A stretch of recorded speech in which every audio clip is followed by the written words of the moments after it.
My name's Tim. I work for Amnesty International in the UK on human rights in the UK. I've been involved in the climate change movement for about 20 years, and it has been interesting seeing how expectations and attitudes have changed in that period. A lot of my colleagues are in Glasgow right now, arguing for a human rights friendly transition.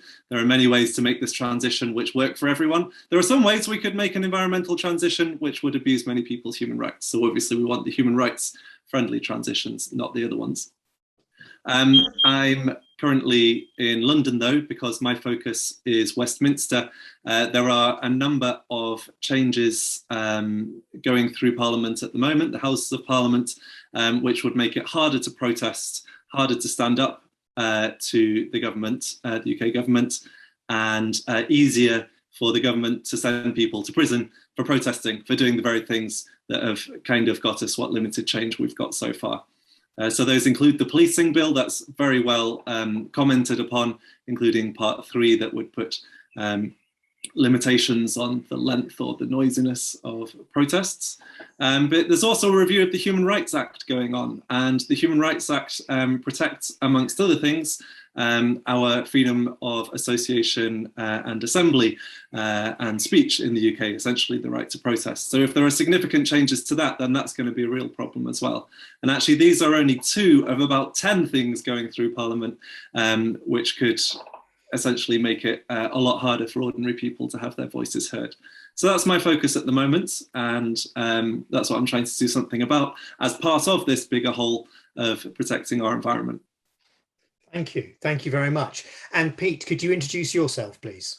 Yeah, sure. So I'm Pete Scott. I'm a musician. I run community choirs for a living. I don't have any scientific background, don't have any qualifications to speak of. Up until 2015, I just got on with my life and tried to ignore politics on the principle it's best not to encourage them. In 2015, I attended a talk about fracking, and I began to see how you need to pay attention to what they do, and there's costs if you don't. Since then, my focus has moved into climate, and then the climate and ecological emergency. Over the last few years, it's become an almost full-time occupation, unpaid, of course, like everybody else. I'm a volunteer. I've been horrified by the layers of obfuscation, misinformation, and sheer deception from different levels of government about the nature of the crisis. When you contact your MP, it's shocking what you get back.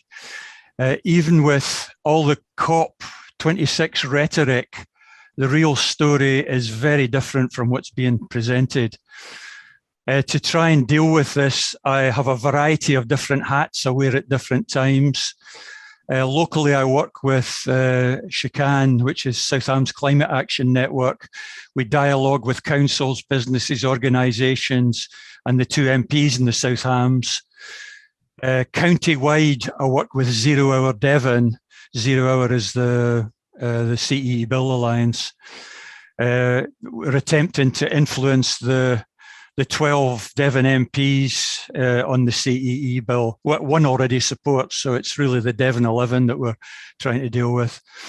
We've got a huge number of Devon councils agreeing with us. It's incredible. We've got Devon County Council, Torby Council, we've got South Hams District Council, as well as 5 other district councils. Oh, I heard today, actually, there's a 6th one. So we've got 7 out of 8 district councils are supporting the bill. In the South Hams, we've got 30 town and parish councils supported. So I think that's an incredible level of support.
Pete, you mentioned very clearly there layers of misinformation, and you talked about deception.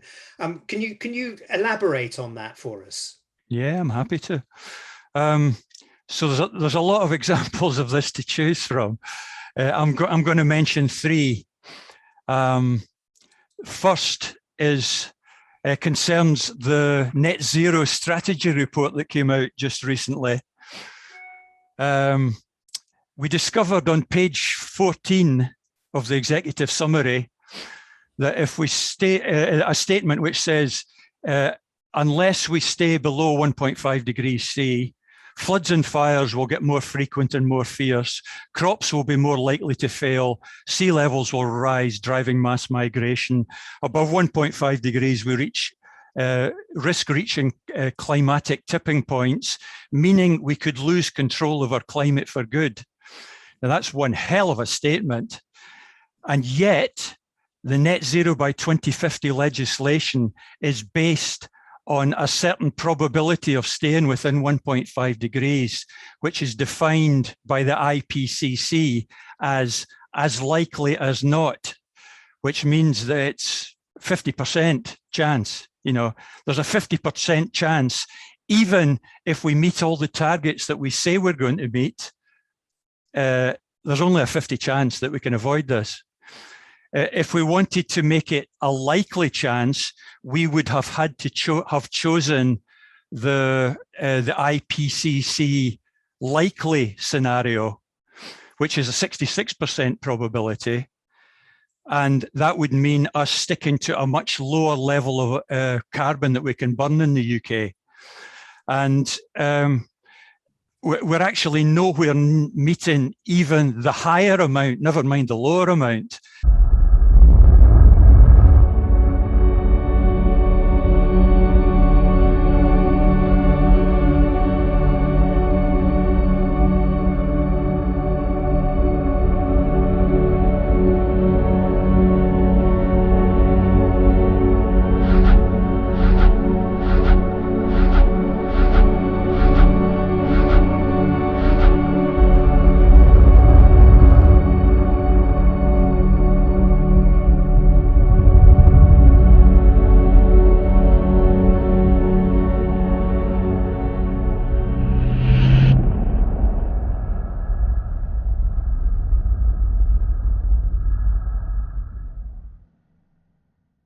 Just like to go to Anthea really to talk about accountability and transparency from MPs. Anthea, I mean, what should we expect? None. I'm afraid. Let's be absolutely realistic about this. You've got the thing is, the people behind Brexit, I'll have to refer to Brexit. The people behind Brexit saw that they could change opinion and influence opinion in a country which had no interest in Europe before the campaign and get a result they wanted. The dark money has now switched its attention to climate change. And when people like Steve Baker stand up and say, everybody wants, the Telegraph campaigning for a referendum to ask people if they want to take the measures that will get us to, again, this comfort blanket of net zero, you can bet your bottom dollar that what they want is to popularize the idea of climate denial. I mean, nobody will come out and say absolutely climate change isn't happening. But what they will say, they'll get people behind the idea, yes, it's happening, but I don't want to pay for it. I don't want to change my lifestyle. I don't want to give up the way I live my life, and I don't want it to cost me money. And this government has had you employed a number of strategies to feed into your subconscious that somehow climate change is very expensive. Climate crisis is very expensive to address. And that there are but there are easy quick fixes or technology or stuff that's going to fix it for you. And that's what you can expect, I think, this government in particular, to keep trotting out sound bites. They love a sound bite. There'll be a 3-word slogan and everybody will feel that they're doing something, they're comfortable with that. And as for transparency, I think we'll push and push and push, but with an 80-seat majority, and MPs who will, as we saw yesterday, quite happily vote to condone corruption, there is not a lot they're going to do on the honesty stakes to be open and honest about what the climate measures actually add up to. And you've got Rishi Sunak reducing tax on internal flights. I mean, what a message to be. I mean, they don't even care the message that they're sending at the moment. It's you know, it's extremely worrying. However, if we keep pushing and we keep writing and we keep calling them out and we keep pressurizing them, it will get more and more uncomfortable for them. There's no two ways about that. So I think at the local MP level, we need to mobilize people to just keep on. You know, I have people say, oh, there's no point in writing to my MP, they never answer. It doesn't matter. It's water dripping on a rock. You have to keep going. You cannot walk away and say, oh, well, they never respond. Just keep the pressure on. Build back butter.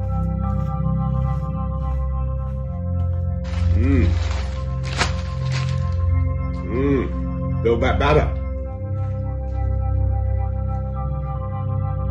Build back bitter. Build back butter.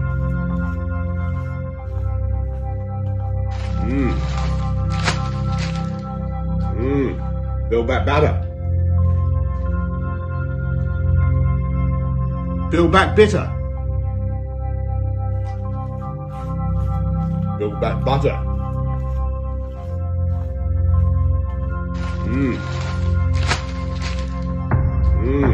Build back batter. Build back bitter. Build back butter.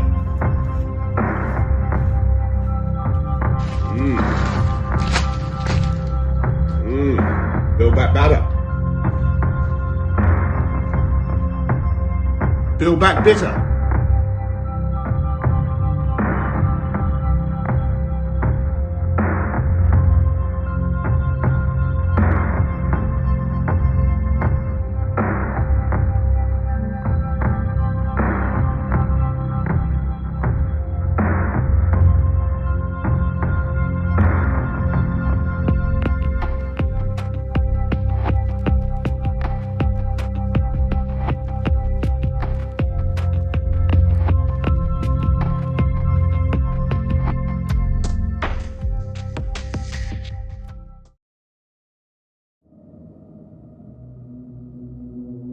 We are still careening towards climate catastrophe.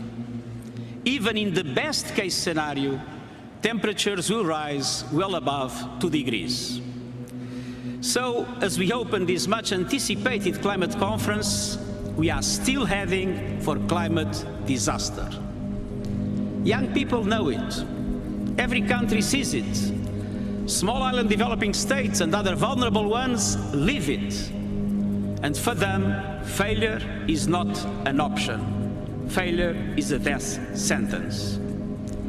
Excellencies, we face a moment of truth. We are fast approaching tipping points that will trigger escalating feedback loops of global heating. But investing in the net zero climate resilient economy will create feedback loops of its own, virtuous circles of sustainable growth, jobs and opportunity. We have progress to build upon. A number of countries have made credible commitments to net zero emissions by mid-century. Many have pulled the plug on international financing of coal. Over 700 cities are leading.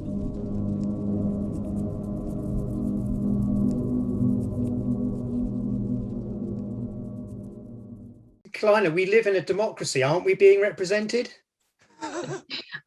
We don't live in a democracy. The reality is that since I think 1935, we've never had a single party majority government that had majority support from voters. So we are normally represented by governments that most people voted against. There have obviously been some exceptions, that like one party government scenario, but normally most people have voted against the government. So I think it is actually quite fair to say that we don't live in a democracy, particularly when you get wrong winner elections. So there was one time where Labour got more votes than Tories formed a government, and another time the other way around.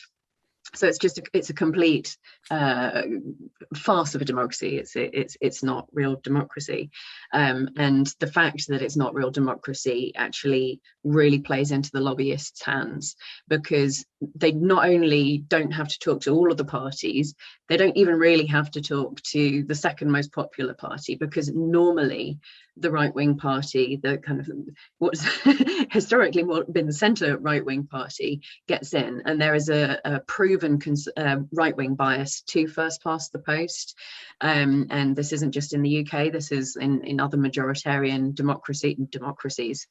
And what it means is the lobbyists find it very easy to influence those in power around things to do with climate, around arms trade, around anything else that they want to influence them on. And so that really damages kind of accountability and the politicians having an interest in doing what constituents want. My name's Louise Wainwright. I'm actually secretary of a very new climate change group, Big Green Net Zero, and I also happen to be the editor of a local parish magazine. So I am a communicator. I've come to the climate change platform, let's say, quite recently. I need to admit that I wasn't really on the case until really about 3 months ago. And there's been a tsunami of news items, obviously, about climate change. And to be quite honest, it was really pretty overwhelming. The chaos of it all, the enormity of it all. And I'm sure there are a lot of people like me who feel that they can't do anything about it. So instead of wallowing in my sadness about the whole thing, I thought, well, the first thing I'm going to do is measure my carbon footprint, which I did using the Carbon Savvy footprint calculator, which is very well organized, and it gives you ideas about how you can reduce your carbon footprint. And it told me that my carbon footprint was 8.5 tons per month. And I realized that, you know, okay, that's not too bad. It's below the 15 tons. And I thought, well, I live in a parish, I'm a communicator. What if more people did the same thing? And so I started Big Green Net Zero, simply because there didn't seem to be much discussion about it locally. And I've collected together an extraordinary number of people who are very committed to action on climate change. And I think that it's important for more people to actually measure their carbon footprint and know what they are doing and commit themselves to making a difference. I don't think that just blaming other governments or other countries is productive enough. So I'd just like to take this discussion a bit more global now. I mean, democracy is based on the concept that everyone has an equal voice, but on the global stage, I wonder how global Britain is doing. You know, we've slashed foreign aid to many of the countries who will fare very poorly with catastrophic climate change. Much of that $100 billion that was promised, you know, over a decade ago to help mitigate climate change is still to be provided. I wonder, you know, does global British democracy have a moral compass? Tim, how's global Britain doing? Well, Britain is still providing weapons to Saudi Arabia. We've challenged this in courts. We even won briefly, but then they carried on anyway. And there are a number of other human rights abuses in different parts of the country different parts of the world that the UK is either not sufficiently condemning or kind of has some kind of interest in. So yeah, I think we're not doing too well. It does annoy me when kind of people say kind of, oh, well, kind of the UK is the example democracy that others should follow. And first of all, it's not. But secondly, there's an idea that it is. And because of this, when our rights become reduced, then that will then give a green light for other countries to then get even worse, because then they'll say, well, look what Britain's doing. So then we won't have a leg to stand on when we're trying to stop abuses elsewhere. So it's a problematic picture.